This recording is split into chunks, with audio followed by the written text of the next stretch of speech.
मुख्यमंत्री Abhyuday coaching classes में आपका पुनः स्वागत है। ठीक है, हम लोगों ने पिछली क्लास में ये देखा था कि लॉर्ड रिपन को एक उदार गवर्नर वायसराय क्यों कहा गया। ठीक है, लॉर्ड रिपन के हम लोगों ने कार्य भी देखे थे। आज हम लोग बात करते हैं लॉर्ड डफरिन, और लॉर्ड डफरिन के बाद फिर भारतीय राष्ट्रीय कांग्रेस की बात होगी।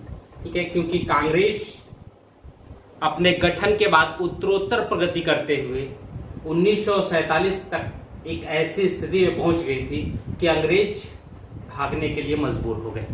ठीक है, तो हम लोग कांग्रेस को विधिवत देखना है और कांग्रेस के जो आंदोलन रहे हैं वो कैसे कैसे उत्तरोत्तर प्रगति करते चले गए। फिर गांधीवादी आंदोलन जब आया तो गांधी जी की क्या नीतियां थी, उन्होंने कांग्रेस के अंतर्गत कैसे अपने आंदोलन चलाए। ठीक है, तो सबसे पहले हम लोग बात करते हैं लॉर्ड डलहौजी की। लॉर्ड डलहौजी का टाइम पीरियड जो है वो है 1884 से 1888 तक। ठीक है, दूसरा जो इनके क्या समय प्रमुख कार्य था वो तृतीय आंग्ल बर्मा युद्ध में इन्होंने बर्मा के निचले हिस्से, जिसको लोअर बर्मा कहते हैं, उसका अधिग्रहण कर लिया। ठीक है, बाद में कांग्रेस के मंच से भी बर्मा का जो हिस्सा अधिग्रहित किया गया था उसको वापस करने की मांग उठती है। बाद में फिर वो चीजें वापस भी की गई। ठीक है, 1885 में ही लॉर्ड डफरिन के ही टाइम पर एओ ह्यूम के द्वारा कांग्रेस स्थापित होती है। कांग्रेस नामक एक संगठन भारतीय रंगमंच पर उदित होता है, जो आगे चल करके संपूर्ण इतिहास के केंद्र बिंदु में आ जाता है। अगर हम लोग आधुनिक इतिहास की बात करें तो उस आधुनिक इतिहास के केंद्र बिंदु में आ जाता है।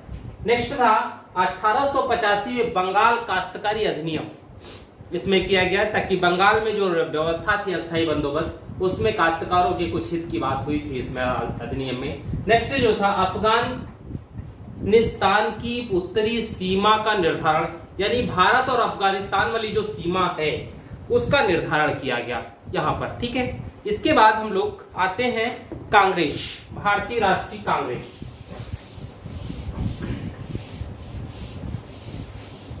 कि सबसे महत्वपूर्ण टॉपिक, यहीं से अधिकतर क्वेश्चन आते हैं जब हम कांग्रेस और कांग्रेस के बाद आंदोलन की बात करते हैं, तो सबसे ज्यादा जरूरी भी हम लोग इस पे थोड़ा सा ज्यादा समय दें। ठीक है,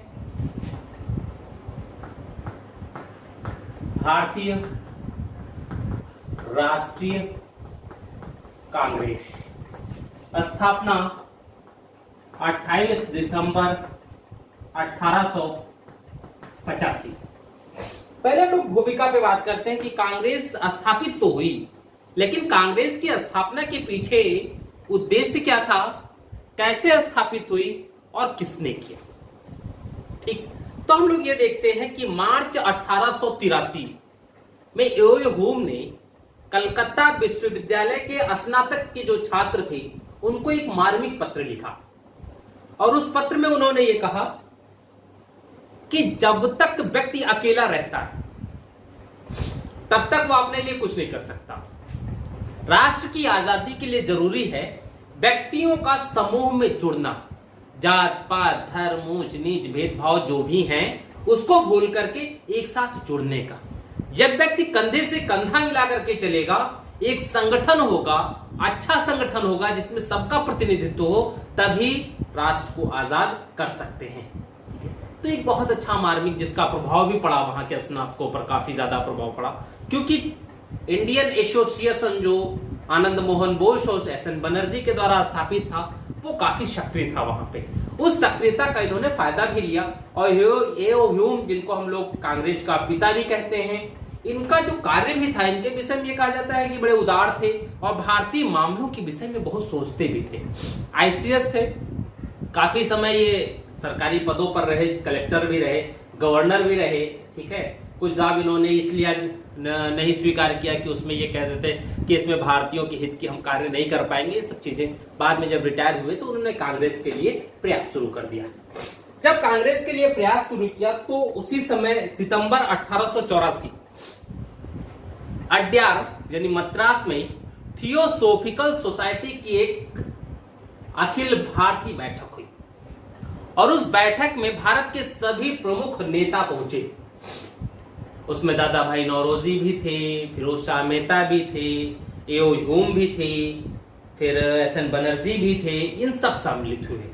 और यहीं पर एक नीति बनी कि भारत में कोई एक अखिल भारतीय संस्था होनी चाहिए, बिना संस्था के अभाव में भारतीयों को उनके अधिकार नहीं मिल सकते। ये पहली बात हुई।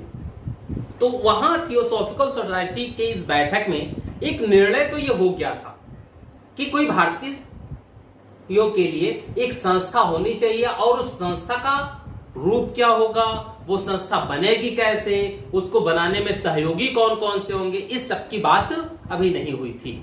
और अगर संस्था बनती भी तो पूर्व में जैसे बहुत सी संस्थाएं बनी तो उन संस्थाओं के सदस्यों क्या संस्थापकों के द्वारा जब किसी भी अंग्रेज अधिकारी की आलोचना की जाती थी तो उसे सजा भी मिलती थी। जैसे इल्वर्ड बिल विवाद पर एसएन बनर्जी ने इंडियन जो अपनी उन्होंने बनाया था है ना, इंडियन एसोसिएशन, उसके तले इन्होंने जो पत्र निकाला उसमें उस समय बंगाल के जज की आलोचना की। कारण यह था क्योंकि इल्बर्ट का बिल का विवाद जो था उसमें विरोध वो जज साहब भी कर रहे थे।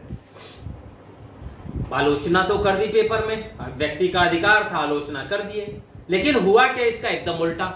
तुरंत उस जज ने एसएन बनर्जी को 2 माह कारावास की सजा सुनाई। ठीक है, तो अब ऐसी स्थिति में अगर कांग्रेस की स्थापना कोई भारतीय करता तो उस संस्था को पक्का यह था कि जैसे ही अंग्रेजी शासन की कटु आलोचना की जाती उस संस्था को दबाने का प्रयास किया जाता, और संभव यह भी था कि उस संस्था को दबा दिया जाए।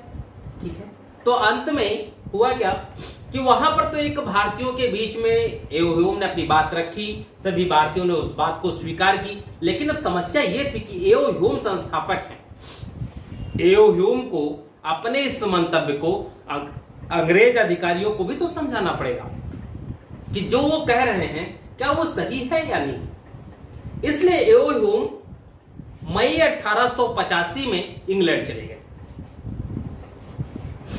और जब इंग्लैंड गए मई 1885 में शिमला में डफरिन से मुलाकात की, और डफरिन के सामने अपनी ये योजना रखी, कहा ऐसी ऐसी चीज है, और डफरिन को ये समझाने में सफल हुए।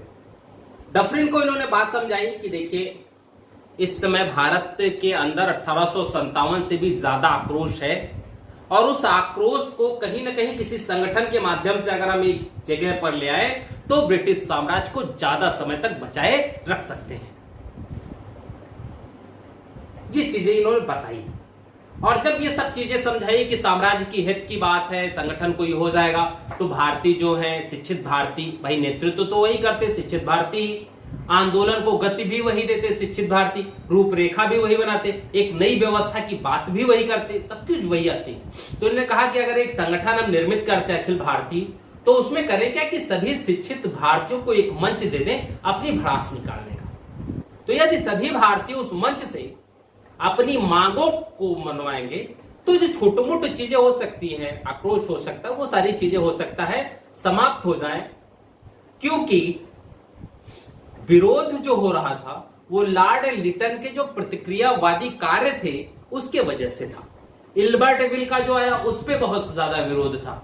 तो ये सब बातें उन्होंने अपनी रखी डफरिन के सामने, और डफरिन को समझाने में सफल हुए, और डफरिन इसमें सहयोग के लिए तैयार हो गया।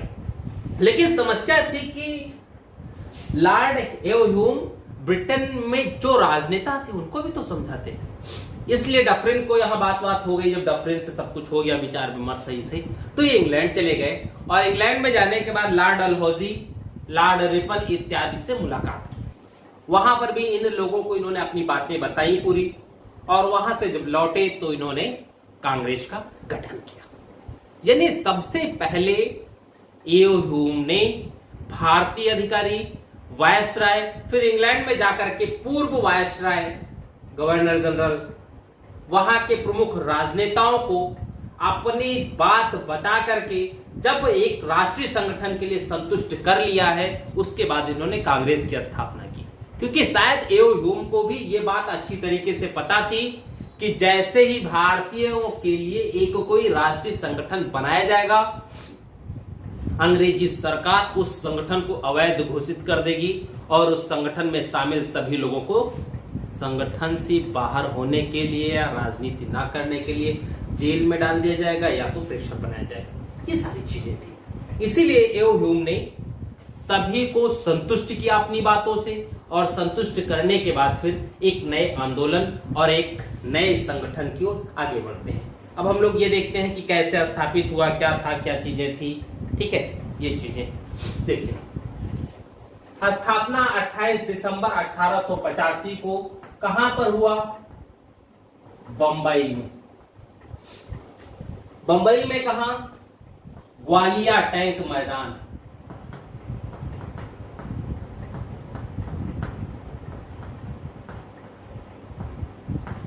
चलिए, ग्वालिया टैंक मैदान में कहां? एक विद्यालय था, नाम था गोकुलदास तेजपाल संस्कृत महाविद्यालय के प्रांगण में। गोकुलदास तेजपाल संस्कृत महाविद्यालय के प्रांगण में हुआ। ठीक है, टाइम 28 दिसंबर 1885। ये जो पहला अधिवेशन था, ये कांग्रेस का गठन भी हुआ इसी में पहला अधिवेशन। ये 28 दिसंबर 1885 से 31 दिसंबर 1885 तक चला, यानी 3 दिन। और इसी के बाद कांग्रेस के अधिवेशन वर्ष में अंतिम 3 दिन निश्चित हो गए कि हमेशा वर्ष के अंतिम 3 दिन होंगे। विशेष अधिवेशन किसी भी समय बुलाए जा सकते थे और बुलाए गए भी। ठीक है, अब यहां देखिए, इस अधिवेशन की अध्यक्षता की WC बनर्जी, व्योमेश चंद्र बनर्जी।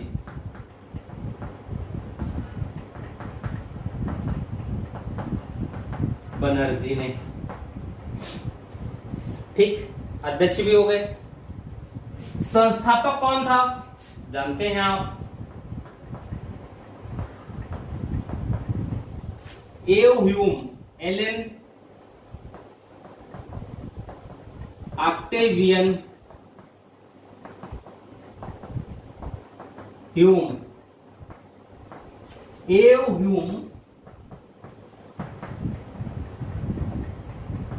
अच्छी बात यह है कि ह्यूम कभी भी कांग्रेस के अध्यक्ष पद को सुशोभित नहीं किया, यानी ये कभी भी अध्यक्ष नहीं बने। 1885 से लेकर 1906 तक ये कांग्रेस के सचिव रहे। ठीक, केवल सचिव, अन्य किसी पद को कांग्रेस में इन्होंने ग्रहण नहीं किया। अब बात यह होती है कि अगर इन्होंने ये चीजें की तो इस पहले अधिवेशन में, भाई चलो ये उन्होंने बड़ा मेहनत किया, संगठन भी बना डाले थे, अब इसमें संख्या वृद्धि भी करनी थी, धीरे धीरे इसका विस्तार भी देना था। तो विस्तार और संख्या वृद्धि अगर प्रयास करेंगे तभी हो सकता है। संगठन बनाना बहुत बड़ी बात नहीं है, संगठन को बढ़ाने के लिए प्रयास करने की जरूरी है। कोई भी संगठन रजिस्ट्रेशन मात्र से निर्मित हो जाता है, लेकिन संगठन बनने के बाद उसके तहत लोगों को जोड़ने का कार्य, उस संगठन को स्थापित करने के लिए जिन लोग आगे आए थे उन्हीं को उसे पुनः आगे बढ़ाने के लिए प्रयास भी करना होगा। तो ये जो पहला अधिवेशन था, इसमें कुल सदस्य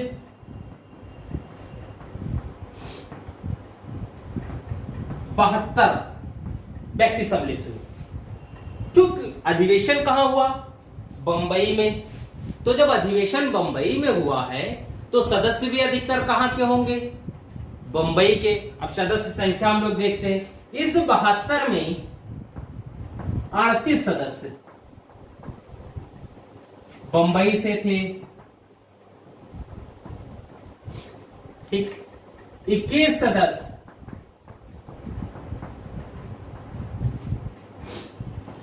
मद्रास से थे। 7 सदस्य अवध से थे। अवध या इसको क्या है, यूपी, यानी इसके साथ राजस्थान, एमपी इत्यादि भी मिल जाएंगे। संयुक्त प्रांत की बात कर रहे हैं हम लोग। 3 सदस्य।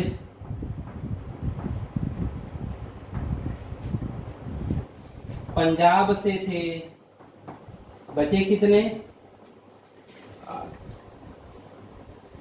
59, 59, 7, 66, 3, 69, 3 बचे। 3 सदस्य बंगाल से थे, 72। 16, 3, 19, 3, 22, 3, 2, 5, 2, 7। ठीक ठीक, ये सदस्य संख्या है। यानी अगर देखा जाए तो प्रथम कांग्रेस अधिवेशन में प्रमुख रूप से सदस्य मद्रास और बंबई ये के सम्मिलित हुए, जबकि राष्ट्रीय आंदोलन जो हम देखते हैं 1838 में, तो सबसे ज्यादा तीव्र बंगाल और पंजाब में था। यानी प्रथम अधिवेशन में कांग्रेस में सम्मिलित होने वाले सदस्यों में बंगाल से मात्र 3 लोग सम्मिलित हुए थे। जरूरी था इसकी सदस्य संख्या बढ़ानी है तो बंगाल में भी इस संगठन को आगे बढ़ाना होगा। ठीक है, तो ये तो सदस्य संख्या की। अब हम लोग और बातों पे आते हैं।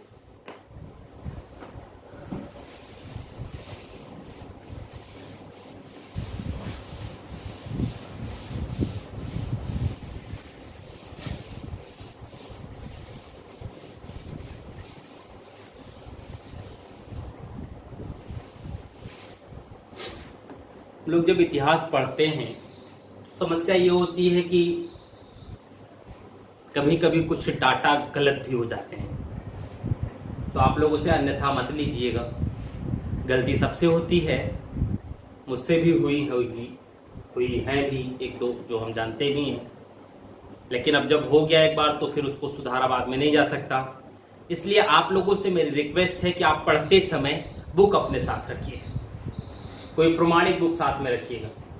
क्योंकि होता है कि जब हम लोग पढ़ाते हैं तो बहुत से डाटा दिमाग में रहते हैं, बहुत से भूल जाते हैं, कुछ चीजें उस समय रिकॉल नहीं हो पाती हैं तो उनको बाद में भी रिकॉल करना पड़ता है। तो अब जब क्लास रेगुलर चल रही हो तो उसमें रुक करके रिकॉल तो नहीं किया जा सकता, इसलिए जो फ्लो रहता है उसी फ्लो में हम लोग बोलते चले जाते हैं। ठीक है, तो ऐसी चीज है, तो आप किताब रख के बैठिए, अगर कुछ गलतियां हुई हैं तो उनको आप वहां सही करते जाइएगा। ठीक है, ये धन्यवाद। आगे हम लोग बढ़ें।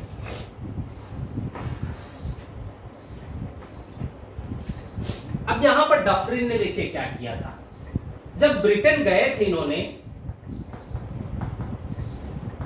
ह्यूम जब ब्रिटेन गए थे तो उन्होंने ये कहा कि जो ब्रिटेन की संसद के सदस्य हैं, इन सदस्यों में भारतीय मामलों के प्रति रुचि पैदा किया जाए, और जब इन सदस्यों में भारतीय मामलों के प्रति रुचि पैदा कर देंगे तो इन सदस्य भी भारतीय मामलों में हस्तक्षेप की बात करेंगे। और रुचि जब पैदा हो जाती है किसी चीज के प्रति तो उस रुचि के अकॉर्डिंग कार्य भी होता है, और कोशिश ये होती है कि अगर वहां पर कुछ सुधार की बात हो सकती तो उसको विधायिका इत्यादि में रखने का प्रयास भी किया जाता है। कोशिश होती है कि चलो इसको सुधारते हैं, अगर व्यक्ति में मानवता इत्यादि है तो ब्रिटेन की जब बात करते हैं तो ब्रिटेन में कुछ लोग ऐसे थे, संसद सदस्य भी कुछ ऐसे थे जिनमें ये सब गुण विद्यमान था। इसलिए जब ह्यूम ब्रिटेन गए तो इन्होंने ब्रिटेन के संसद सदस्यों में भारतीय मामलों के प्रति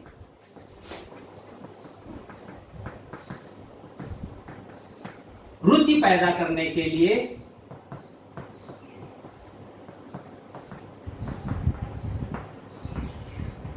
भारतीय मामलों ब्रिटेन के संसद सदस्यों को भारतीय मामलों में रुचि पैदा करने के लिए, भारतीय मामलों के प्रति रुचि पैदा करने के लिए इन्होंने एक समिति बनाई जिसे कहा भारतीय संसदीय समिति। भारतीय संसदीय समिति, ताकि इसके माध्यम से ब्रिटिश संसद के सदस्य लोग भारतीय मामलों के विषय में समझ सके, क्योंकि ह्यूम इस समिति की स्थापना से पूर्व वायसराय से मिल चुके हैं लॉर्ड रिपन से मिल चुके हैं, डलहौजी से मिल चुके हैं, जॉन ब्राइट से मिल चुके हैं, स्लेक वहां जो नेता थे उनसे मिल चुके हैं।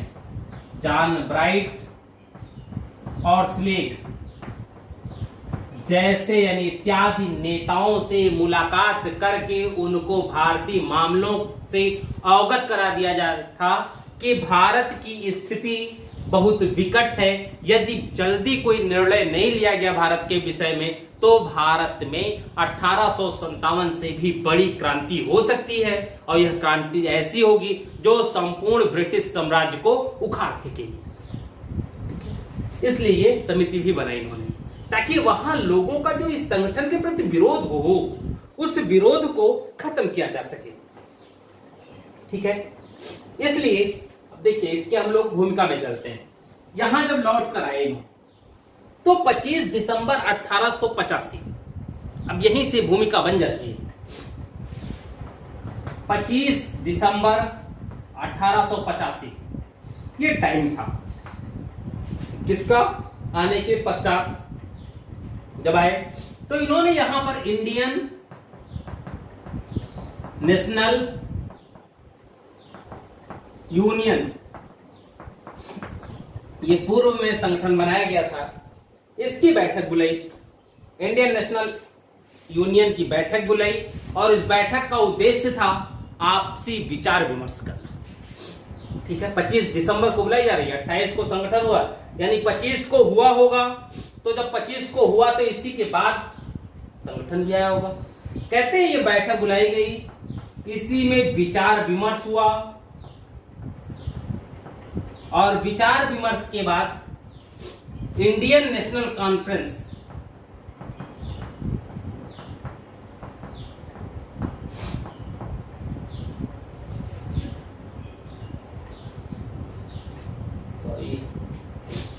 इंडियन नेशनल कॉन्फ्रेंस नहीं सॉरी संघ,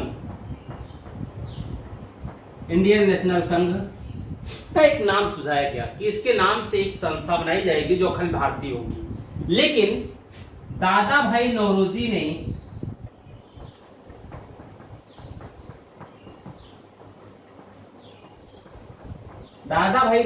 के कहने पर ये जो संघ है इसे हटाकर कांग्रेस कर दिया गया और यहीं से हो गया इंडियन नेशनल कांग्रेस अर्थात INC। हम लोग आगे इसी नाम से आप समझ जाइएगा कि INC का मतलब कांग्रेस की हम लोग बात कर रहे हैं। ठीक है, तो इसका गठन हुआ। अब जब इसकी गठन हो गई तो इसका पहली बैठक, भाई 25 दिसंबर को बात हो रही है, पहली बैठक की बात हो रही है, 25 दिसंबर को ये सब बात हो गई, फाइनल हो गया। अब कहा गया 28 दिसंबर को इसकी पहली बैठक होगी इस संगठन की, इंडियन नेशनल कांग्रेस की। लेकिन और ये भी कहा गया यहां पर कि यह बैठक पूना में होगी, यानी पहली कांग्रेस की बैठक पूना में होनी थी, यह निर्धारित हो गया था। लेकिन समस्या क्या, पूना में फैल गया प्लेग, और जब पूनम प्लेग फैल गया तो फिर वहां बैठक कैसे हो सकती है। मान लो कोरोना फैल गया, लखनऊ में कोरोना तो लॉकडाउन तो लगेगा ही लगेगा, पूनम प्लेग फैल गया तो वहां लॉकडाउन तो लगेगा ही लगेगा, और अगर लॉकडाउन लग गया है तो बारात कैसे जाएगा। ठीक है, तो बारात अगर नहीं जाएगा तो ब्याह तो हो नहीं सकता। इसलिए अब जब पूना में प्लेग फैला तो अब वहां कौन नेता जाता, इसलिए उस पूना के स्थान को चेंज किया गया और पूना हो गया बंबई। यानी आनन फानन में सारी चीजें ये सब हो रही हैं। और पहली बैठक बंबई में की गई, किसकी, INC की, यानी इंडियन नेशनल कांग्रेस की। अब जब कांग्रेस की हम लोग बात करते हैं तो ये बात होती है कि इसका सबसे पहले सूचना कहां से मिली। तो जब इस सूचना की बात आती है तो उसमें आता है एक मद्रास का पत्र था। ठीक, सर्वप्रथम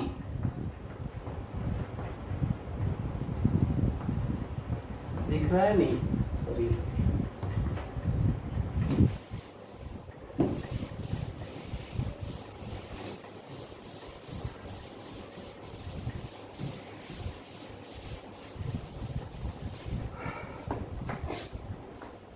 कांग्रेस के बारे में सर्वप्रथम जो सूचना थी कांग्रेस के बारे में, उसकी घोषणा मद्रास के एक पत्र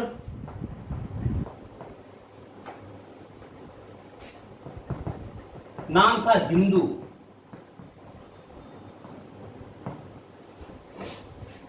इसमें 5 दिसंबर 1885 को ही की गई थी के अंक में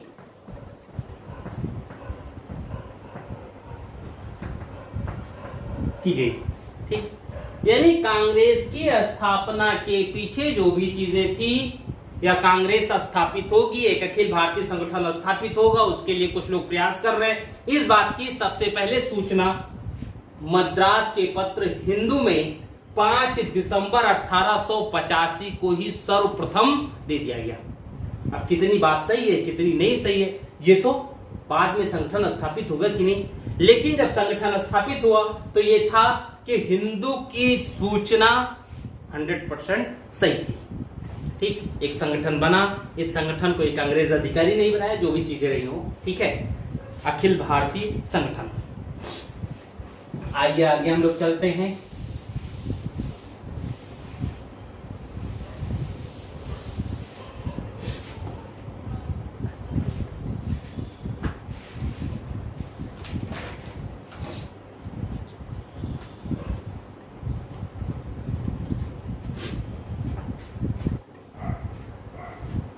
ठीक है, अब देखिए इसमें सबसे पहले तो इसके उद्देश्य देखते हैं। उद्देश्य क्या है? पहला, क्योंकि अगर कोई संगठन बनता है तो उस संगठन के उद्देश्य जरूरी होते हैं कि उसका उद्देश्य क्या है, आगे वो संगठन कार्य क्या करेगा, और जो कार्य होगा उसकी रूपरेखा कैसे होगी। तो कांग्रेस भी जब स्थापित हुई तो इसके उद्देश्य रखे गए, क्योंकि उद्देश्य यदि नहीं रखा जाता तो बहुत से लोग इस संगठन में सम्मिलित ही नहीं होते, क्योंकि कोई भी संगठन हो तो उसके उद्देश्य जरूरी होते हैं, क्योंकि उस संगठन के उद्देश्य जब तक हमें नहीं पता होते तब तक हम उस संगठन को ज्वाइन करने की कोशिश नहीं करेंगे, कि उद्देश्य विहीन व्यक्ति मृत मानव के समान होता है। ठीक ऐसे ही उद्देश्य विहीन संगठन जो है वो कभी आगे नहीं बढ़ सकता। तो कांग्रेस की स्थापना में भी उद्देश्य रखे गए। पहला उद्देश्य ये कहा गया कि इसका मूल उद्देश्य होगा कि भारतीयों के बीच परस्पर मित्रता एवं सहयोग की भावना को बढ़ाना। भारतीयों के बीच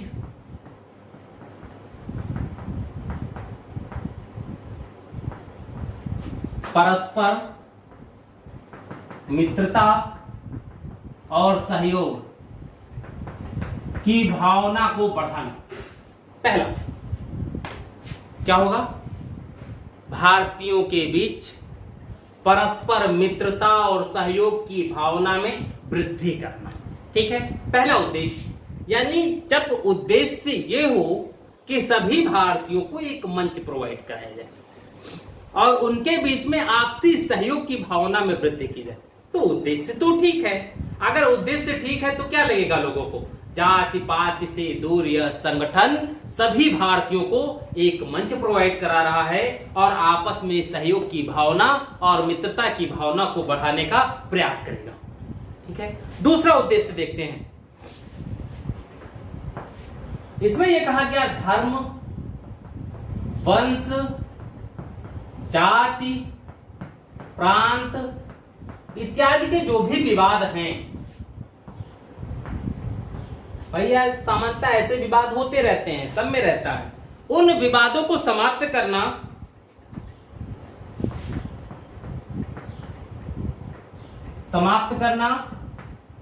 और समाप्त करने के पश्चात सभी में एकता की भावना को बढ़ाना, भावना में वृद्धि करना। ठीक, दूसरा क्या है? धर्म, वंश, जात, प्रांत यानी क्षेत्रीय जो भी विवाद हो उन विवादों को समाप्त कर लोगों में एकता की भावना में वृद्धि करने का प्रयास किया जाएगा। यानी कांग्रेस का दूसरा उद्देश्य भी ठीक है, इसमें भी किसी प्रकार का कोई असमंजस नहीं था। यह भी उद्देश्य कांग्रेस की संख्या वृद्धि के लिए अच्छा है। ठीक है, नेक्स्ट आते हैं थर्ड,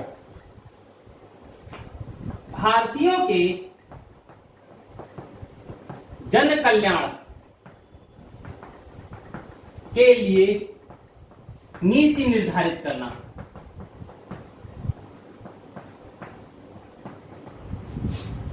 ठीक है, देखिए यहां किसकी, भारतीयों के जन कल्याण की बात आती है। अब भारतीयों का अगर जन कल्याण करना है तो जन कल्याण कैसे होगा, उस जन कल्याण को हम कैसे करें, जन कल्याण में वृद्धि कैसे हो, लोगों को अधिक से अधिक सुविधाएं हम कैसे प्रोवाइड कराएं, इसकी बात कर रहे हैं। और ये भी क्या कह जा रहा है के लिए नियम बनाना, नीति निर्धारित करना, यानी नियम बनाना कि कैसे हम अच्छा अधिक से अधिक, यानी एक ऐसा संगठन जिसका उद्देश्य भारतीयों का राजनीतिक, आर्थिक, सामाजिक हर प्रकार से अधिकारों को दिलाना, भारतीय सामाजिक, आर्थिक लाभ प्रदान करना, ये सारा कुछ है। तो अगर उद्देश्य ठीक हो तो फिर उस उद्देश्य के आधार पर कार्य किया जा सकता है। फोर्थ, ये कहा गया भारत और ब्रिटेन के बीच संबंधों को और ज्यादा घनिष्ठ बनाना।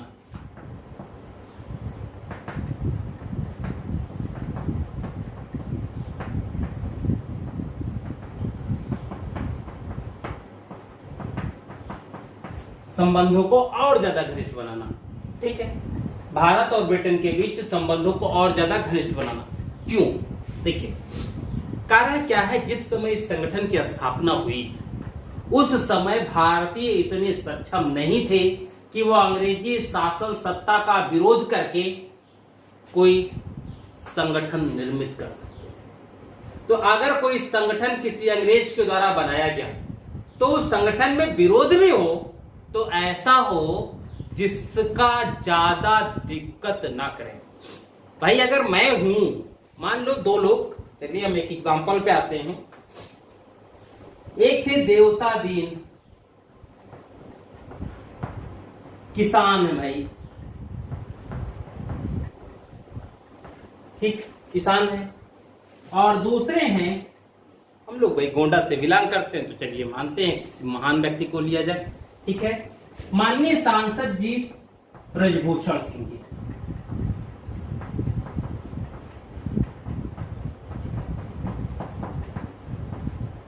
माननीय ब्रजभूषण शरण सिंह जी।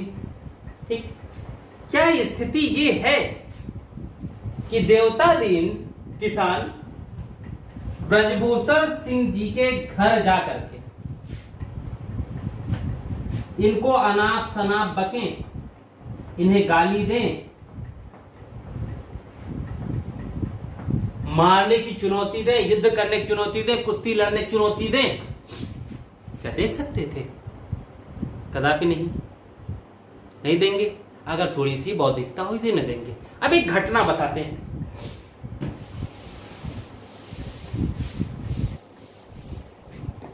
एक व्यक्ति हैं संदीप, अब कोई संदीप होगा तो वो अपने आप को अन्यथा ना ले।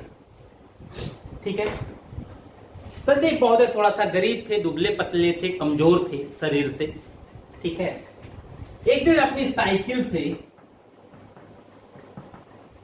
बाजार जा रहे थे। स्टूडेंट हैं, भी ज्यादा एज भी नहीं है, तो भाई स्टूडेंट है, युवा है, 20-22 साल की एज है, तो भाई वो बाल तो होगा ही, गुस्सा भी तो होगा। ठीक है, जब साइकिल से जा रहे थे बाजार तो अचानक साइकिल में थोड़ी सी, वो बाजार में थोड़ी सी भीड़ थी और इनकी साइकिल में पीछे से एक रिक्शे वाले ने ठोकर मार दी। संदीप जी की प्रतिक्रिया क्या होगी? सोचिए, क्या रिक्शे वाले से कहेंगे भैया क्यों ठोकर मार दिए? ये तो प्रतिक्रिया नहीं होगी। संदीप जी, अबे देखा तो ना बाय लात खइबे, भाई प्रतिक्रिया तो होगी, तैस से होगी एक प्रतिक्रिया। तो क्यों रिक्शे वाले से या ऐसे तैस से बात कर रहे हैं? क्योंकि संदीप जी जानते हैं रिक्शा वाला गरीब है, संदीप जी से भिड़ने की कोशिश नहीं करेगा, युवा है, शरीर में भी ठीक ठाक है, बहुत कमजोर नहीं है, पढ़ने वाले छात्र हैं, तो जैसे ही वो कुछ अगर भिड़ता है तो ये तुरंत फोन मिलाएंगे, इनके 8-10 मित्र पहुंच जाएंगे और वो कूट दिया जाएगा। इसलिए वो कहेगा भैया गलती हुई गया, ब्रेकर नहीं लगा तो क्या करें, इसलिए माफी दे दो। और संदीप जी उसको 2-3-4 गाली वाली दे कर, अगर थोड़ा सा और एग्रेसिव हो गए तो 1-2 रहपट भी जड़ देंगे और उसके बाद फिर अपने रास्ता। ये पहले दिन की घटना। दूसरे दिन की घटना देखिए संदीप जी के साथ क्या हुआ। ठीक, संदीप जी साइकिल से बाजार जा रहे थे, फिर वही घटना। अचानक एक फॉर्च्यूनर कार जो है, गाड़ी, फॉर्च्यूनर गाड़ी, जिसमें से गाड़ियों की कम से कम 3-4 गाड़ियां थी, एक ही कलर की, टॉप क्लास की। इन गाड़ियों ने में से किसी गाड़ी ने, आगे वाली गाड़ी ने संदीप जी की साइकिल को ठोकर मार दी और संदीप जी गिर पड़े। रिक्शे वाले ने मारा था तो गिरे नहीं थे, सिर्फ ठोकर मारा था। फॉर्च्यूनर ने ठोकर मारी, संदीप जी गिर पड़े। अब जैसे ही संदीप जी उठेंगे कि प्रतिक्रिया क्या होगी गाड़ी वाले की, क्या गाली देंगे? और जैसे इनको ठोकर लगी और ये गिरे, तुरंत उस गाड़ी से 8-10 युवा एकदम 25 से 30 साल वाले असलहा लेके उतर गए। सोचिए संदीप जी की प्रतिक्रिया क्या होगी उस समय। संदीप जी क्या कहेंगे? का बे देखा तो ना पाए, काहे ठोकर मार दिए, क्या ऐसा कहेंगे? कदापि नहीं। संदीप जी कहेंगे सारी भैया गलती हुई गया, आगे से नहीं हट पाए, बात यही आएगी। और वो बंदे क्या कहेंगे? क्यों बे साइकिल चलाने की तमीज नहीं है तुझे? भाई एक उदाहरण होगा। वहां संदीप जी क्या सोचेंगे? बस किसी तरीके से अपनी जान बचाएं और निकल लें, नहीं तो बीच बाजार, उस दिन रिक्शे वाले को मारा था, आज हम ही को 2-3 घंटा प्रसिद्ध हो जाएंगे। और कहीं उसमें 1-2 ऐसे हुए भी तो हो सकता है संदीप जी को 1-2 राहपट रख दे। ये चीजें होती है व्यवस्था के लिए। अब यहां पर क्यों मित्रता की बात की गई? क्योंकि भारतीय राजनेता भी जानते थे कि ब्रिटेन के साथ अगर संबंध हम लोग अच्छा नहीं करते प्रारंभिक दौर में, तो इस संगठन को आगे बढ़ाया नहीं जा सकता। इसलिए यहां ब्रिटेन के चापलूसी भी कर रहे हैं कि संबंध अच्छे रहेंगे, ब्रिटेन के लोगों से हम डायरेक्ट छीनने की बात नहीं करेंगे, प्रेम से चीजें मांग लेंगे। यहां ये कहा जाता है बड़े न्यायप्रिय लोग हैं ये, न्याय इनका इतना अच्छा है, यहाँ की जनता का न्याय इतना अच्छा है कि ये कभी अन्याय कर ही नहीं सकते। और जब ऐसा कुछ है तो इन्हें सिर्फ अपनी आवश्यकता बतानी है ना कि हम बहुत भूखे हैं, 4 दिन से खाना नहीं खाए हैं, तो अगर हो सके तो खाना दे दो। ये नहीं कि हम 4 दिन से खाना नहीं खाए, खाना दो, ये चीज नहीं, बल्कि ये कहना है कि हम 4 दिन से साहब खाना नहीं खाए हैं, अगर कुछ हो तो दे दीजिए ताकि थोड़ा सा खा ले फिर हम काम कर लें। ये उद्देश्य था।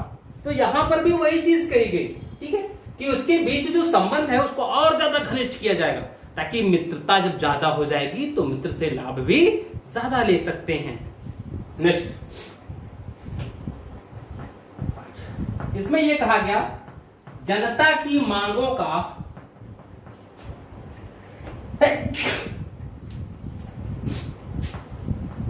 सूत्रीकरण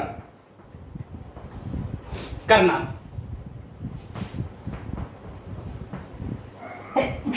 और इस मांग को प्रस्तुत करना, यानी सूत्रीकरण और प्रस्तुतिकरण दोनों होगा जनता की मांगों का। यहां पर यह बात की गई, ठीक है। चलिए, अच्छी बात है कि जनता की मांग जो है उसको पहले कलेक्ट करो और फिर उस मांग को, जो मांग पूरी कर सके जो भी व्यक्ति, उसके सामने प्रस्तुत करो। तो ये प्रस्तुत किसके सामने होना था? वायसराय के सामने हो या ब्रिटेन के सामने हो। सूत्रीकरण क्या हो सकती थी? भाई हर क्षेत्र की अलग भौगोलिक दशा है, हर क्षेत्र की अलग भू राजस्व व्यवस्था है, हर क्षेत्र की अलग राजनीतिक व्यवस्था है। तो अगर हर क्षेत्र की व्यवस्था में परिवर्तन है तो हर जगह की मांग में भी परिवर्तन होगा। तो अगर हर जगह की मांग में परिवर्तन है तो उन सभी मांगों को इकट्ठा किया जाए, कलेक्ट किया जाए, और कलेक्ट करने के बाद सरकार के सामने प्रस्तुत करें और उनसे अपने लिए छोटी मोटी थोड़ी बहुत रियायतों को प्राप्त करने की कोशिश की जाए। तो यहां पर यह कहा गया। नेक्स्ट,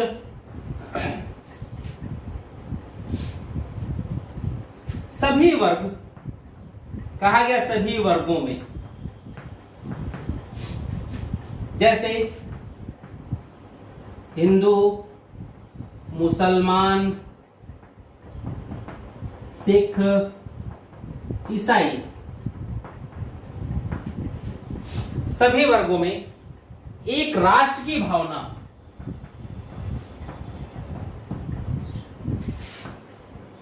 की भावना का विकास किया जाए।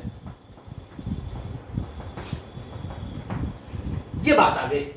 उसमें यह कहा गया कि सभी राष्ट्रों में, सभी वर्गों में, यानी भारत में रहने वाले प्रत्येक वर्ग के लोग, हिंदू, मुसलमान, सिख, ईसाई, प्रत्येक में एकता की भावना, और एकता की भावना के पश्चात उनमें राष्ट्रीयता की भावना की उत्पत्ति की जाए, ताकि एक राष्ट्र की बात हो, अलग राष्ट्र की नहीं। जब एक राष्ट्र की बात होगी तो एकता भी ज्यादा सकती। सिर्फ भारत की बात हो कि भारत को आजाद किया जाए, वहां द्विराष्ट्र सिद्धांत की बात न हो। अब बाद में अंग्रेजों ने मौका उठाया, भारत के एक वर्ग को उकसाया, द्विराष्ट्र सिद्धांत की बात की, उस वर्ग को भय दिखाया, ये भय दिखाया कि अगर हिंदुओं का शासन स्थापित हो गया तो मुस्लिम उपेक्षित हो जाएंगे, उन्हें अधिकार ज्यादा नहीं मिलेगा, और जब उन्हें अधिकार नहीं मिलेगा तो हिंदू शासन में वो हमेशा शोषित रहेंगे। इसलिए मुस्लिमों को चाहिए कि वो अपने लिए कुछ न कुछ अलग राष्ट्र की बात करें या अलग से अधिकारों की बात करें। और जब ये देखा गया कि कांग्रेस संगठन मजबूत हो रहा है तो उस कांग्रेस संगठन की मजबूती देख करके अंग्रेजों ने फूट डालो और राज करो की नीति को ज्यादा अच्छे से उठाया, और बंगाल विभाजन उद्देश्य यही था। क्योंकि 1905 में बंगाल विभाजन किया गया, 1905 में सलीमुल्लाह और आगा खां से मुलाकात की गई, और अंततः 1906 में मुस्लिम लीग का गठन हो गया। बंगाल विभाजन जिसमें प्रारंभ में हिंदू मुस्लिम एक थे, बाद में वहां सांप्रदायिक दंगे भी होते हैं। तो ये सारी चीजें आई, ठीक है। तो एक अंग्रेजी नीति थी, प्रारंभ में ये चीज नहीं थी, लेकिन बाद में अंग्रेजों ने देखा कि अगर इनमें फूट डाल दिया जाए तो शासन और लंबा हो सकता है।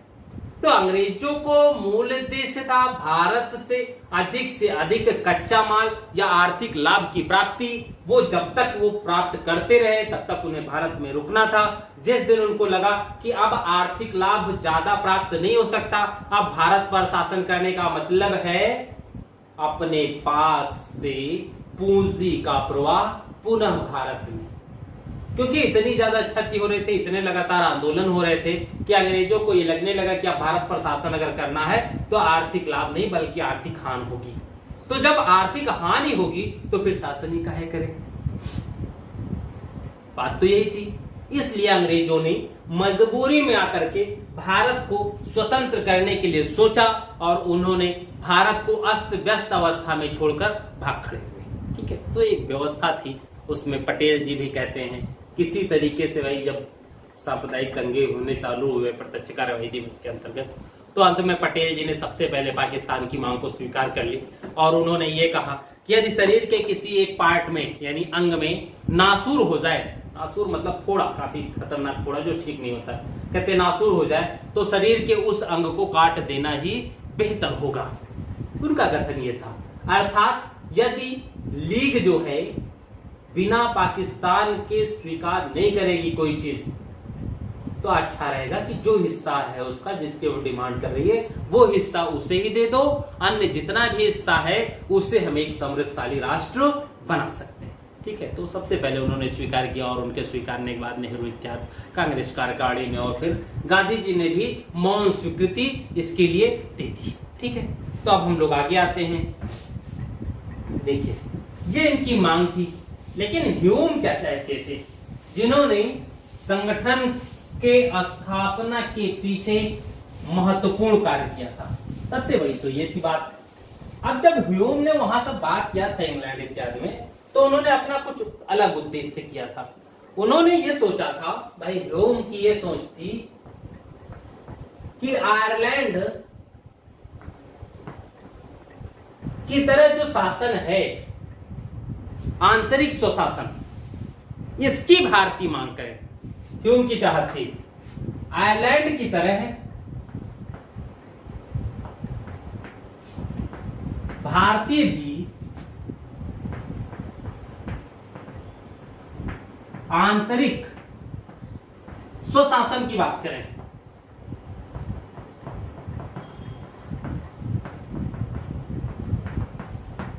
देखिए, पहला इन्होंने क्या कहा, भाई चाहत थी इनकी कि भारतीय भी आयरलैंड की तरह आंतरिक स्वशासन की बात करें, और दूसरा ब्रिटेन की महारानी को, ठीक, या ब्रिटेन के स्वामित्व को स्वीकार करें।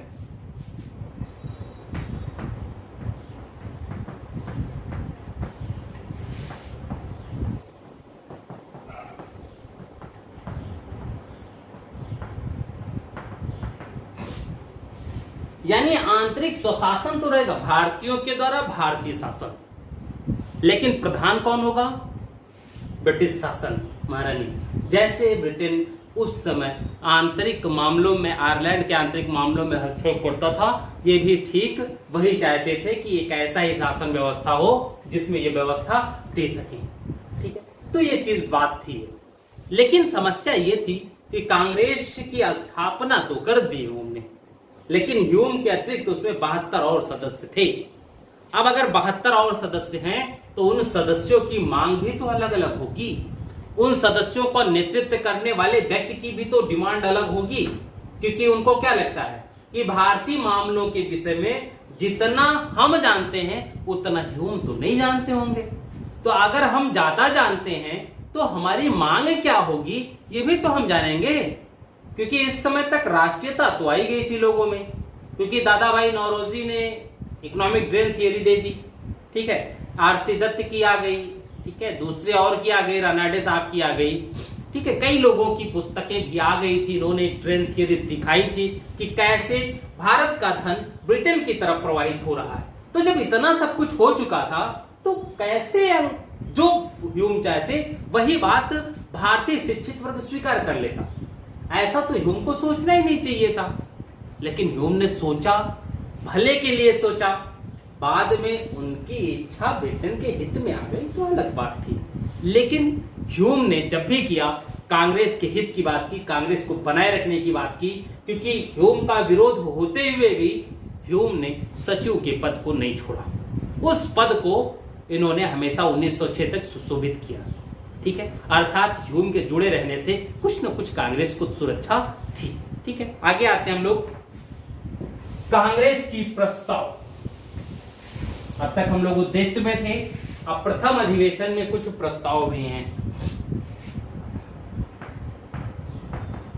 क्योंकि ये प्रस्ताव महत्वपूर्ण है। कांग्रेस के अगले जो भी अधिवेशन होंगे उन सभी अधिवेशनों में इन्हीं प्रस्तावों के आधार पर डिमांड सामने आएगी, और यही प्रस्ताव जिनको बनाए रखने की बात होती है और सरकार भी कोशिश करेगी इन्हीं को बनाया जाए, क्योंकि हर उसमें धीरे धीरे यही प्रस्ताव दिए जाते हैं। और जब प्रारंभ में ये मांगे प्रस्तुत की गई, इसमें कोई चीज नहीं, तो धीरे धीरे कांग्रेस क्या थी, अब अंग्रेजी शासन के विरुद्ध, भाई कब तक कोई बर्दाश्त करेगा, हम आपसे रोटी मांगे, भूख लगी है तो आपको अभी दे रहे हैं। जैसे मान लो मुगरे की पत्नी थी, मुगरे को भूख लगी है, मुगरे ने रोटी मांगा, पत्नी ने कहा रुको जरा अभी दे रहे हैं, फिर आधे घंटे बाद पता चला खाना नहीं मिला, फिर मुगरे कह रहे रोटी ले आओ, फिर अरे रुको तो आप बहुत जल्दी कर रहे हो, रुको, और यहाँ भूख लगी हो, तो मुगरे कब तक बर्दाश्त करेंगे, भाई थोड़ी देर बर्दाश्त करेंगे, और जब देखेंगे नहीं दे पा रही तो सीधे साधे मुगरे होंगे तो जाएंगे खाना निकाल लेंगे, खा लेंगे, और थोड़ा टेढ़े होंगे तो मुगरे अपनी पत्नी को मुगरिया देंगे। अलग चीजें हैं, वो सब चीज तो नहीं होती सामान्यतः। ठीक है, तो अब हम लोग पहले उद्देश्य तो हो गया, अब प्रस्ताव देखते हैं। प्रस्ताव क्या था, कांग्रेस ने सरकार के सम्मुख प्रथम अधिवेशन के पश्चात 9 प्रस्ताव प्रस्तुत किए। देखिए एक दो नहीं, 9 प्रस्ताव प्रस्तुत हो रहे हैं। अब इस प्रस्ताव का उद्देश्य क्या हो सकता था, अब देखते हैं। उद्देश्य तो हम लोगों ने पहले कर दिया था। उद्देश्य में क्या था, किसी तरीके से कांग्रेस को एक संस्था के रूप में जीवित करना। ठीक है, उद्देश्य ये कि कांग्रेस के अधीन भारत के अधिक से अधिक लोगों को जोड़ा जाए कांग्रेस से, और जब हम कांग्रेस से अधिक लोगों को जोड़ेंगे, संगठन विस्तार होगा, बहुत से ज्यादा लोग आएंगे, तो फिर इसके पावर में भी वृद्धि हो जाएगी। ठीक है, अब यहां हम लोग देखते हैं। फर्स्ट,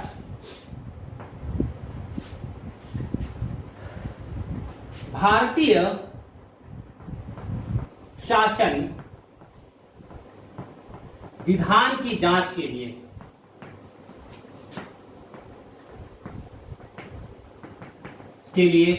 एक रायल आयोग का गठन किया जाए।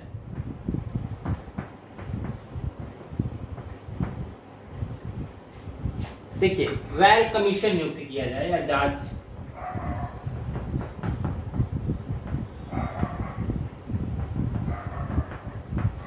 पहला उद्देश्य प्रस्ताव ये रखा गया, इसमें यह कहा गया कि भारतीय शासन व्यवस्था जो चल रही है वर्तमान में, उसकी जांच होनी चाहिए कि क्या उस शासन व्यवस्था में जो चीजें हैं वो सही हैं। अगर सही नहीं है तो उसमें परिवर्तन क्या हो, पहली चीज है।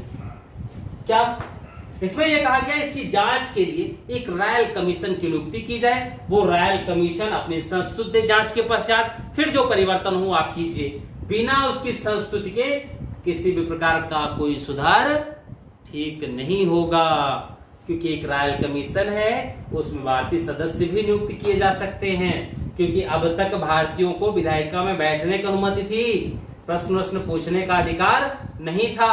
अधिकतर मनोनीत सदस्य आते थे, निर्वाचित सदस्य अभी तक नहीं आते थे। ठीक है, दूसरा ये कहा गया, भारत सचिव का जो इंडिया काउंसिल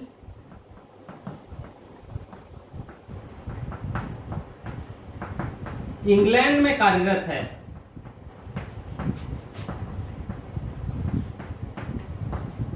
उस इंडिया काउंसिल को समाप्त किया जाए।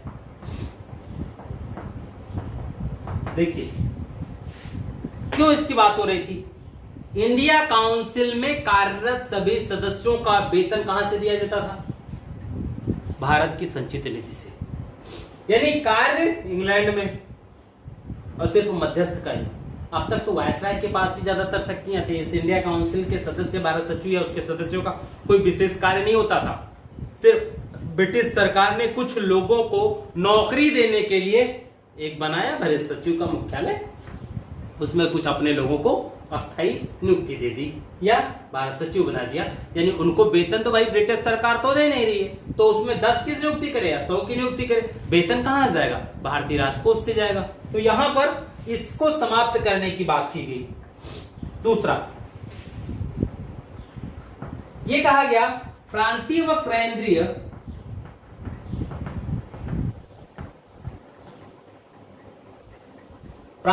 केंद्रीय व्यवस्थापिका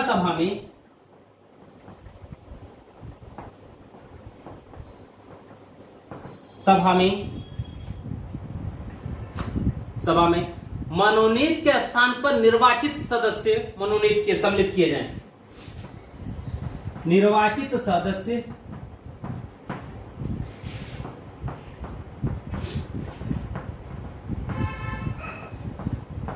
सम्मिलित किए जाएं। साथ ही साथ इस प्रांतीय व केंद्रीय व्यवस्थापिका का विस्तार किया जाए।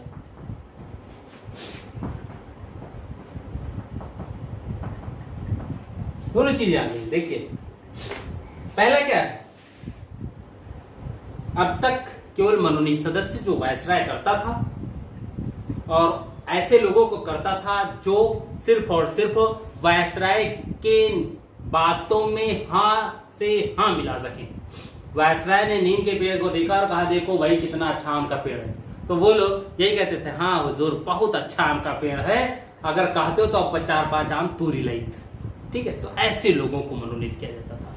क्योंकि अभी तक इन दोनों जगह जो भी भारतीय सदस्य मनोनीत होते थे वो अधिकतर रजवाड़ों से होते थे और इनका कार्य भी वहां कुछ नहीं होता था, सिर्फ ये बैठते थे और वहां इस व्यवस्था या विधान परिषद की कार्यवाही को देखते थे।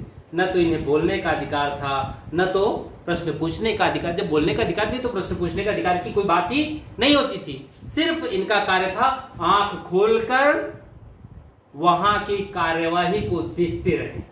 अंग्रेजों ने इनको इसलिए सम्मिलित किया था ताकि भविष्य में जब हम इनको इस व्यवस्थापिका सभा में सम्मिलित करें तो ये व्यवस्थापिका सभा की कार्यवाहियों से वाकिफ हो। ऐसा ना हो कि घोंचू की तरह बैठ जाए और इनको वहां की कार्य प्रणाली ही ना पता हो। यानी ब्रिटिश सरकार प्रारंभ से ही भारत में स्वयं की व्यवस्था देने का प्रयास करने लगी थी। यानी 1857 की क्रांति हुई, 61 से जैसे ही भारतीय सदस्यों को विधायिका में रखा गया वैसे ये निश्चित हो गया कि भारतीयों को प्रारंभ में सिर्फ सिखाया जाएगा कि व्यवधान परिषद या विधायिका जो भी है ये कैसे कार्य करती है। इसीलिए तो जो संविधान बना तो उसके अधिकतर अनुच्छेद 1935 के भारत सरकार अधिनियम से ही उठा लिए गए। ठीक है, तो इसकी बात आती है। नेक्स्ट आते हैं हम लोग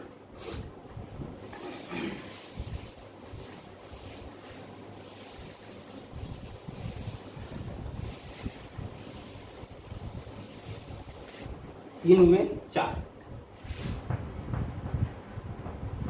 आईसीएस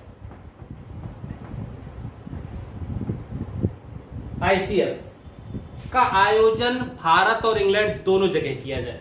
देखिए दो चीजें, परीक्षा का आयोजन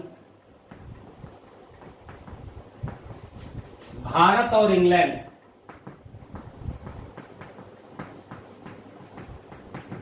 दोनों जगहों पर किया जाए, क्योंकि बहुत से बच्चे पूंजी के अभाव में इंग्लैंड परीक्षा देने जा ही नहीं पाते थे। ठीक, तो ये कहा गया कि आईसीएस की परीक्षा का आयोजन भारत और इंग्लैंड दोनों जगह। भाई ठीक है, भारत में कार्य करना तो भारत में तो परीक्षा होनी चाहिए, तभी तो भारतीय अधिक से अधिक आईसीएस में सम्मिलित हो पाएंगे। दोनों जगह किया जाए। दूसरी मांग ये की गई इसमें कि उम्र सीमा जो है, हम लोगों ने भारतीय जनपद सेवा आंदोलन भी देखा था सुरेंद्र नाथ बनर्जी के द्वारा। वो भी कलेक्टर थे, आईसीएस चुने गए थे। आसाम के कलेक्टर रहते हुए उन्हें बर्खास्त कर दिया गया था और जो बर्खास्त हो गए तो वो राजनीति में आ गए। ठीक है, तो देखिए उम्र सीमा लॉर्ड लिटन ने कितनी कर दी थी, घटाकर 19 कर दी थी। तो यहां मांग रखी गई कि उम्र सीमा 19 से बढ़ाकर 19 वर्ष से बढ़ाकर 23 वर्ष किया जाए।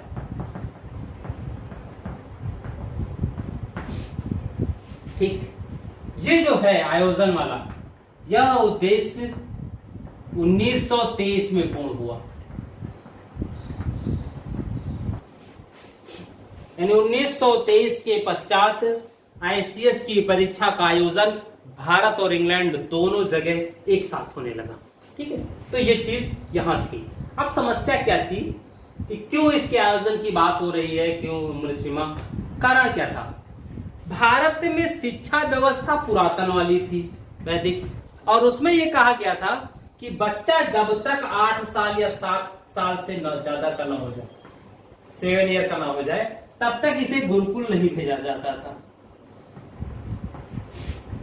ठीक, आज तो है कि आपने भेज दिया स्कूल, चलो 3.5 साल का जैसे बच्चा हुआ आपने स्कूल भेज दिया है। ठीक है, प्ले में भेज दिया। 2.5 साल के बच्चे भी स्कूल में भेजे जाते हैं, वहां दाइयां रहती हैं, बच्चों को साफ सफाई, खिलाना पिलाना सब करती रहती है, उनका काम ही होता है, उसी पैसा लेते हैं स्कूल वाले। ठीक है, उस समय 7 साल के बच्चे ही स्कूल जाते थे। तो अगर 7 साल का जब बच्चा हो गया स्कूल गया तो वो इंटर की परीक्षा कब पास करेगा? 19 साल पे फिर तो होगा।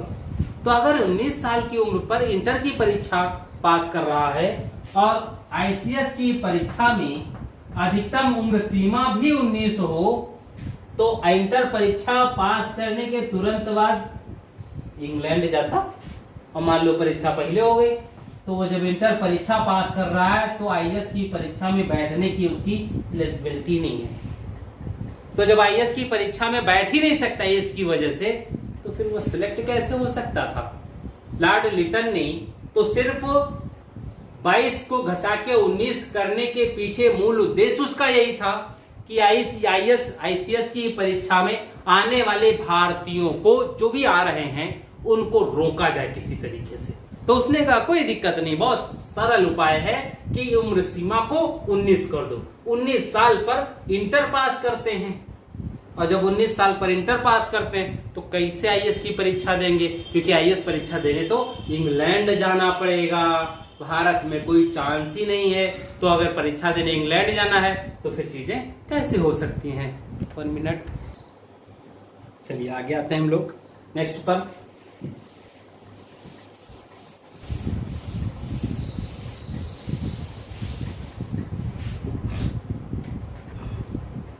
नेक्स्ट क्या था, 5वां, सैन्य व्यय में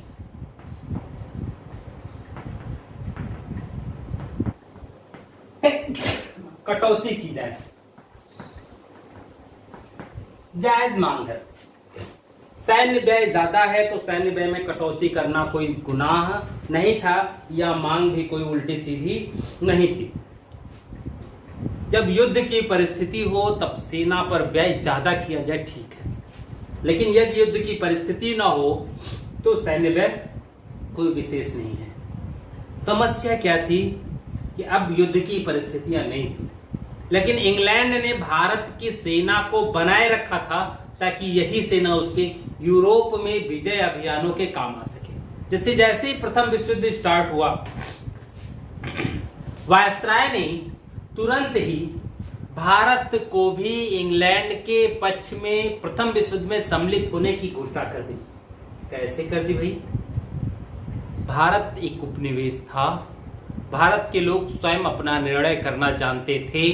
तो यदि वो लोग स्वयं अपना निर्णय करना जानते हैं तो फिर आप कौन होते हो भारतीयों के इच्छा के विरुद्ध निर्णय करने वाले? ठीक है, शक्ति कुछ भी कर सकती है।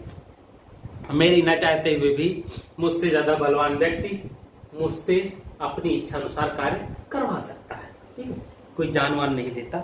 लोग कहते हैं कि हम देखते हैं हमसे कैसे कोई करवा लेता, तो अलग बात है, वो कुछ जिद्दी स्वभाव के लोग होते हैं। ठीक है, तो अलग बात है। ठीक है, नेक्स्ट चलिए सैन्य व्यय। नेक्स्ट क्या था, ये कहा गया कि इंग्लैंड से, जैसे लिटन ने क्या किया था, 29 वस्तुओं पर से आयात, मोटे जो सूती कपड़े होते थे इंग्लैंड से आते थे, उस पर आयात शुल्क घटा दिया। ये सारी चीजें इसमें ये कहा गया, इंग्लैंड से जो आयातित कपड़े हैं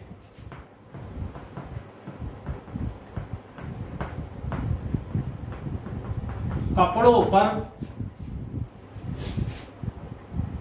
आयात शुल्क लगाया जाए। ये बात ठीक थी।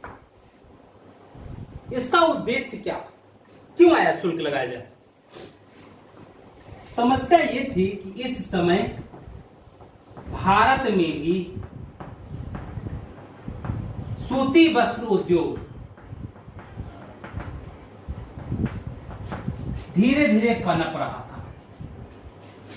कुछ उद्योगपति घरानों ने ब्रिटेन से पुरानी मिलें खरीद कर लाई, भारत में स्थापित की थी, सूरत, अहमदाबाद, कानपुर में, और वो धीरे धीरे उत्पादन भी कर रहे थे।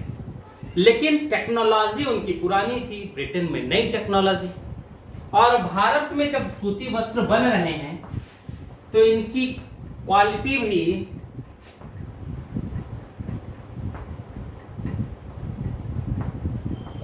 इनकी ब्रिटेन की कपड़ों की अपेक्षा कम होगी। पहला, अगर क्वालिटी भी कम है वहां की अपेक्षा, तो कम से कम संरक्षण तो चाहिए, संरक्षणवाद तो होना चाहिए। ब्रिटेन ने अगर अपने सूती वस्त्र उद्योग को पनपने के लिए संरक्षणवाद का सहारा लिया, तो फिर भारत के सूती वस्त्र को पनपने देने के लिए संरक्षण का सहारा क्यों नहीं ले सकती थी? लेकिन जब देखा कि यहाँ पे भी सूती वस्त्र उद्योग धीरे धीरे पनप रहा है, तो फिर ब्रिटेन से आने वाले वस्तु यानी कपड़ों पर क्या किया इन्होंने, आयात शुल्क कम कर दिया।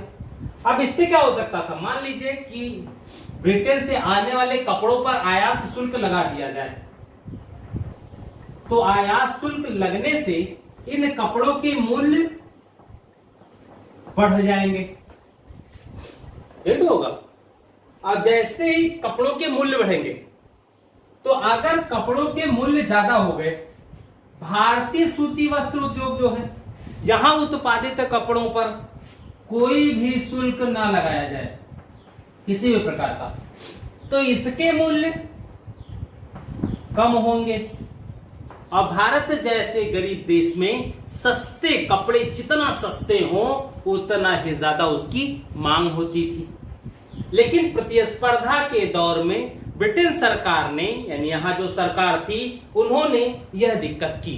लॉर्ड लिटन ने, भाई अकाल की स्थिति थी, आर्थिक स्थिति भी सरकार की डावाडोल है, डावाडोल होते हुए भी लॉर्ड लिटन ने 29 प्रकार की वस्तुओं पर से आयात शुल्क हटाया। उद्देश्य क्या था? सिर्फ यही कि हमारा बिजनेस चले, किसी और के बिजनेस को कोई भी लाभ ना होने दें।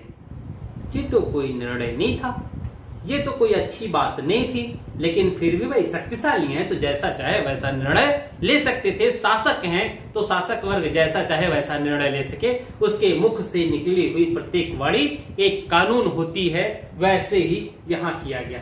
लेकिन जब कांग्रेस संगठन स्थापित हुआ तो कांग्रेस ने अपनी ये मांग भी प्रस्तुत की कि ब्रिटेन से आने वाली वस्तुओं पर, यानी कपड़ों पर आयात शुल्क आरोपित किया जाए।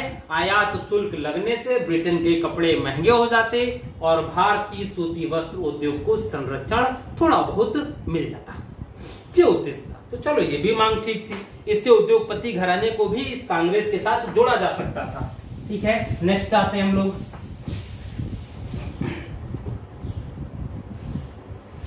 सातवां, बर्मा को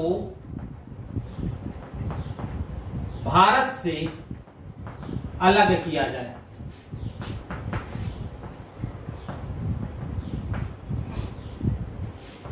डफरिन के समय ही बर्मा को भारत में मिलाया गया था।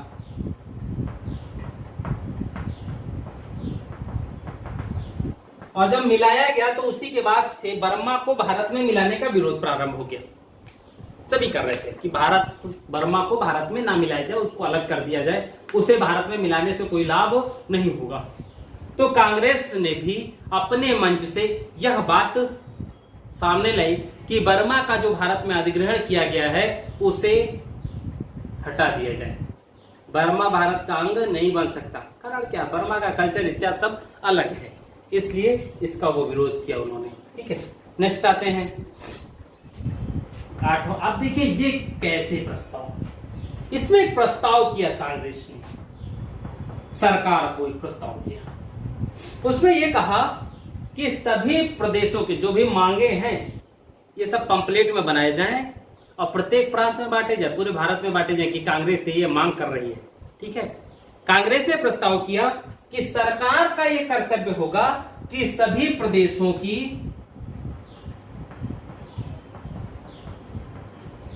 राजनीतिक संस्थाओं को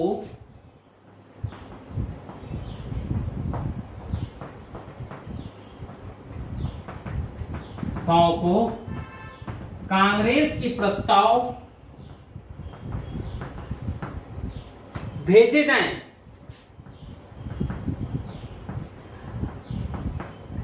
ताकि वो क्रियान्वयन की मांग कर सकें,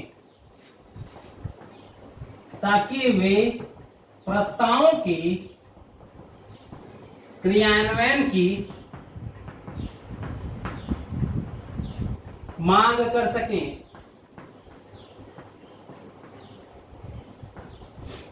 देखिए ये क्या बात। अब देखिए, यानी मांग भी कर रहे हो और सरकार पर प्रेशर बना रहे हो कि तुम्हारी मांगों को सरकार प्रचारित करे। अब अगर सरकार प्रचारित करती तो फिर सरकार तुम्हारी सहयोगी है, यानी जो लोग अभी तक सरकार से डर रहे थे, ऐसी स्थिति में वो लोग इस संगठन को ज्वाइन करेंगे। सरकार का डर नहीं है, पहला। और दूसरा ये भी कह रहे हो कि कांग्रेस की मांगे, वो ब्रिटेन के खिलाफ भी तो है उसके निर्णय। ठीक है, कह रहे हो तुम ही प्रचार करो। और जब संगठन, राजनीतिक संगठन को, प्रांतीय राजनीतिक संगठनों को भेजा जाएगा तो वही मांग को, क्रियान्वयन की मांग करेंगे प्रस्ताव को। तो ये सब चीज तो अच्छी थी, है ना, लेकिन ऐसा सरकार नहीं करने वाली थी। सिर्फ मांग कर सकते हो, सरकार ऐसा बेवकूफी भरा कदम कभी नहीं उठाती। ठीक है, लास्ट में ये कहा गया, कांग्रेस का अगला अधिवेशन कलकत्ता में होगा। यानी यहां पर यह डिसाइड कर दिया गया कि कांग्रेस का अगला अधिवेशन कलकत्ता में होगा। और क्यों होगा, प्रश्न ये उठता है, क्योंकि सबसे ज्यादा शिक्षा का विकास कलकत्ता में हुआ था और राष्ट्रीय आंदोलन भी सबसे तीव्र कलकत्ता में ही है। तो जब सबसे ज्यादा शैक्षिक विकास, राष्ट्रीय आंदोलन की गति, सबसे ज्यादा क्रांतिकारी मूवमेंट, सबसे ज्यादा शिक्षित लोग कलकत्ता में हैं, तो पार्टी को या संगठन को विस्तार भी तो सबसे ज्यादा वहीं दिया जा सकता है। तो जब सबसे ज्यादा हम विस्तार वहां दे सकते हैं, तो फिर संगठन का अधिवेशन वहां क्यों नहीं बुला सकते। इसीलिए प्रारंभिक 3 अधिवेशन जो हुए हैं, वो तीनों प्रेसिडेंसी नगरों में हुए। बंबई, कलकत्ता, मद्रास, इन तीनों प्रेसिडेंसी नगरों में होने के पश्चात फिर अगला अधिवेशन कहां होता है, उत्तर में, इलाहाबाद, चौथा अधिवेशन इलाहाबाद। ठीक है, तो ये चीजें थी, एक व्यवस्था कि हम सबसे पहले महत्वपूर्ण शहरों को पकड़ेंगे और महत्वपूर्ण शहरों को पकड़ने के बाद, अधिवेशन करने के बाद फिर छोटे छोटे शहरों की तरफ बढ़ेंगे, ताकि कांग्रेस का जितना ज्यादा विस्तार हो सके, उतना ज्यादा विस्तार उतनी जल्दी हम कर सके। ये उद्देश्य रखा। ठीक है, आगे आते हैं हम लोग।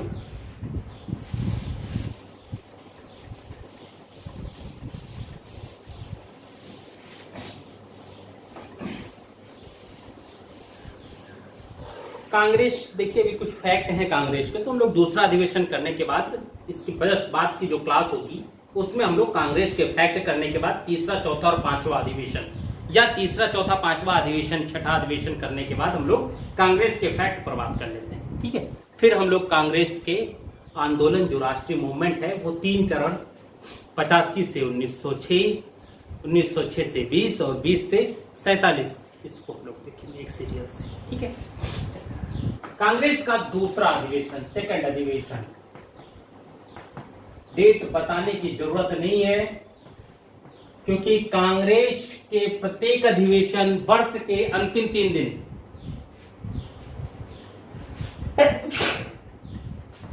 28, 29, 30 या 29, 30, 31 यही हुए। ठीक है, देखिए यह अधिवेशन हुआ कब, 1886, कहां, कलकत्ता में। अध्यक्षता इसकी, उसकी अध्यक्षता पहले अधिवेशन की WC बनर्जी, व्योमेश चंद्र बनर्जी, ना कि AO ह्यूम। ये ध्यान रखना, इसमें कंफ्यूजन बहुत होता है, ना तो SN बनर्जी है ना AO ह्यूम है। WC यानी व्योमेश चंद्र बनर्जी प्रथम अधिवेशन के अध्यक्ष। दूसरे अध्यक्ष दादा भाई नौरोजी,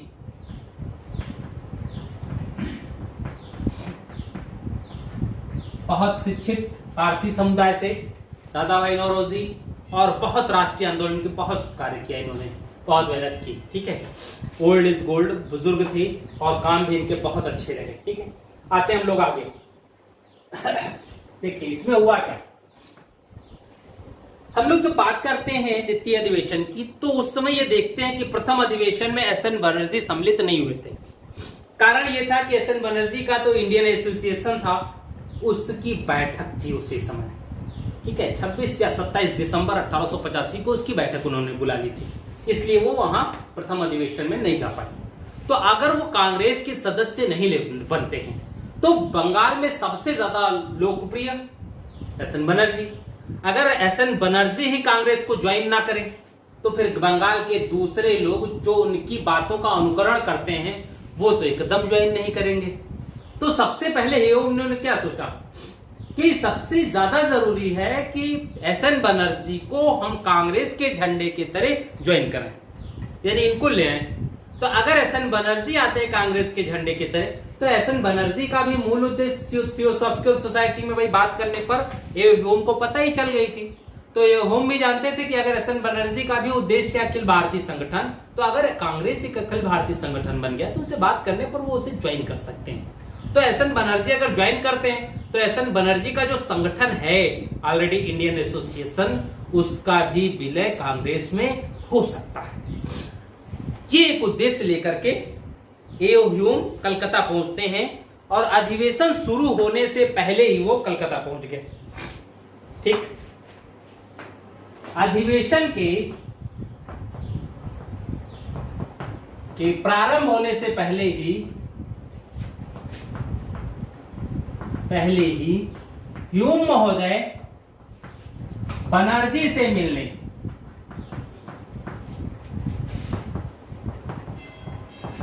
कलकत्ता पहुंचे।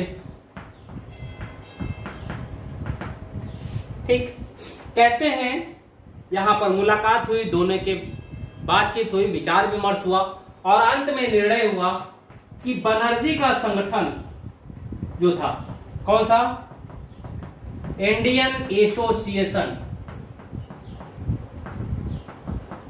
बनर्जी का संगठन है इंडियन एसोसिएशन, यह Indian association INC Indian national Congress में सम्मिलित हो गया, यानी विलय हो गया।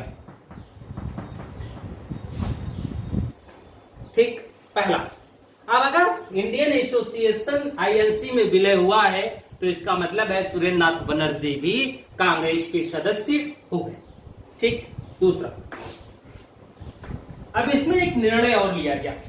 देखिए दूसरे अधिवेशन में निर्णय क्या था, यह कहा गया कि कांग्रेस जो है कैसे सब जगह प्रसारित होगी, हर जगह। तो उसमें यह कहा गया दूसरे उसमें कि जो भी महत्वपूर्ण स्थल हैं, सभी महत्वपूर्ण स्थल, उन सभी जगहों पर कांग्रेस के अधीन एक कांग्रेस स्टैंडिंग कमेटी का गठन कर दिया जाए, यानी हर जगह एक संगठन पहुंच जाए, कांग्रेस का जो संगठन है वो स्थापित हो जाए। तो अगर प्रत्येक जगह पर कांग्रेस का संगठन स्थापित हो जाएगा तो संगठन प्रत्येक जगह अपना कार्य प्रारंभ कर देगा, और अगर संगठन ने कार्य प्रारंभ कर दिया तो उस कार्य का कुछ तो परिणाम आएगा कि नहीं आएगा, परिणाम तो अच्छा ही आता। ठीक है, तो यहां निर्णय क्या था कि सभी प्रमुख, यानी देश भर में जो भी प्रमुख स्थल है, प्रत्येक स्थल यानी सभी प्रमुख केंद्रों में कांग्रेस स्टैंडिंग कमेटी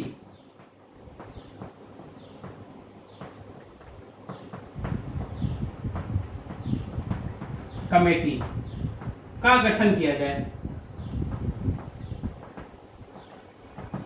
अच्छी बात थी। ठीक, ये तो अच्छी बात है भाई, कांग्रेस स्टैंडिंग कमेटी जितनी ज्यादा जगहों पर उतना ही अच्छा होगा।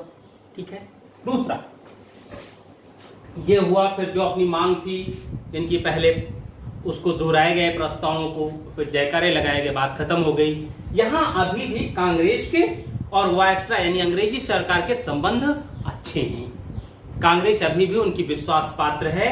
और इसमें कुल सदस्य संख्या थी 472, द्वितीय अधिवेशन में 434, कुछ जगहों पर 472 मिलता है, कुछ जगहों पर 434 मिलता है, दोनों हैं।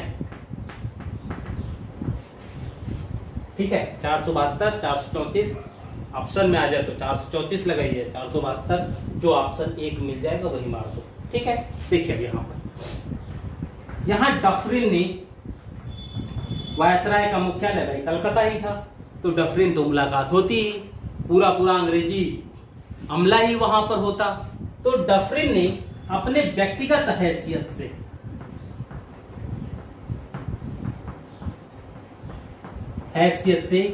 कांग्रेस के सभी सदस्यों को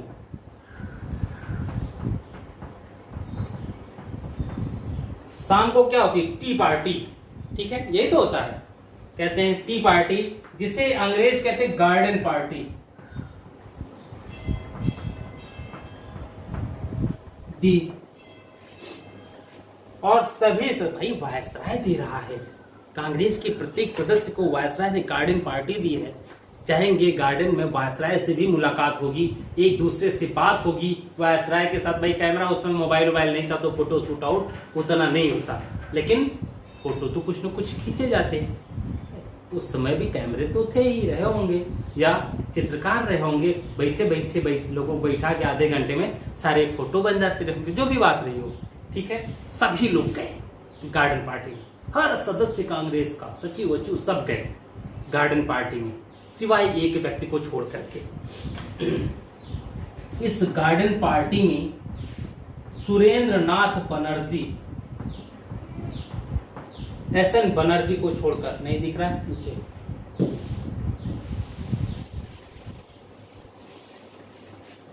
इस गार्डन पार्टी में एसएन बनर्जी को छोड़कर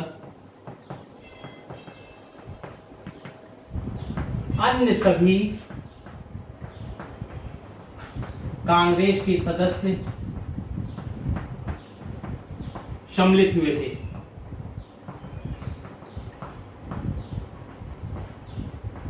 ठीक है, सिर्फ बनर्जी नहीं गए, उनके आपसी मतभेद थे वायसराय से, इसलिए उन्होंने जाने से मना कर दिया था। इसलिए कह सकते हैं कि बनर्जी शुरू से ही स्वाभिमानी थे और भारत के लिए इन्होंने कार्य भी बहुत किया। ठीक है, 2-2 महीने जेल, बताओ, सिर्फ एक जज की आलोचना कर दी अपने पेपर में, 2 महीना जेल हो गया। ठीक है, उसमें बुजुर्ग थे, युवा थे, कहते हैं जब घोष के साथ इन्होंने संगठन बनाया अपना, तो उससे पूर्व जिस छात्र संगठन के स्वयंसेवक थे, तो उसमें ये देखा कि सबसे ज्यादा लोकप्रियता इन्होंने थी। तो हाँ, बहुत ज्यादा नहीं, इनकी 1 मिनट तो कार्य किया उन्होंने, फिर अपना एक संगठन बनाया, संगठन बहुत ज्यादा लोकप्रिय हुआ और उसी की लोकप्रियता के ही कारण था कि ह्यूम द्वितीय कांग्रेस अधिवेशन से पूर्व एसएन बनर्जी से मिलने पहुंच जाते हैं कलकत्ता, ताकि बनर्जी को कांग्रेस में सम्मिलित किया जा सके। बनर्जी के सम्मिलित होने का कुछ तो प्रभाव पड़ता। प्रभाव क्या पड़ता कि कलकत्ता या बंगाल का अधिकतर शिक्षित भारतीय वर्ग कांग्रेस को ज्वाइन कर लेता और कांग्रेस कलकत्ता में एक प्रभावी संगठन के रूप में उभर कर आती। 2 प्रेसिडेंसी नगरों को कांग्रेस ने अपने 2 अधिवेशनों में कर दिया, वहां के शिक्षित वर्ग को उसने अपने साथ जोड़ लिया है। यानी तीसरा अधिवेशन अब कहां होता? मद्रास। कांग्रेस का तीसरा अधिवेशन मद्रास, जिसे हम लोग अगले क्लास में कंटिन्यू करेंगे। आज के लिए बस इतना ही। बहुत बहुत धन्यवाद। मुख्यमंत्री अभ्युदय कोचिंग क्लास ज्वाइन करने के लिए आपका बहुत बहुत धन्यवाद। Thank you.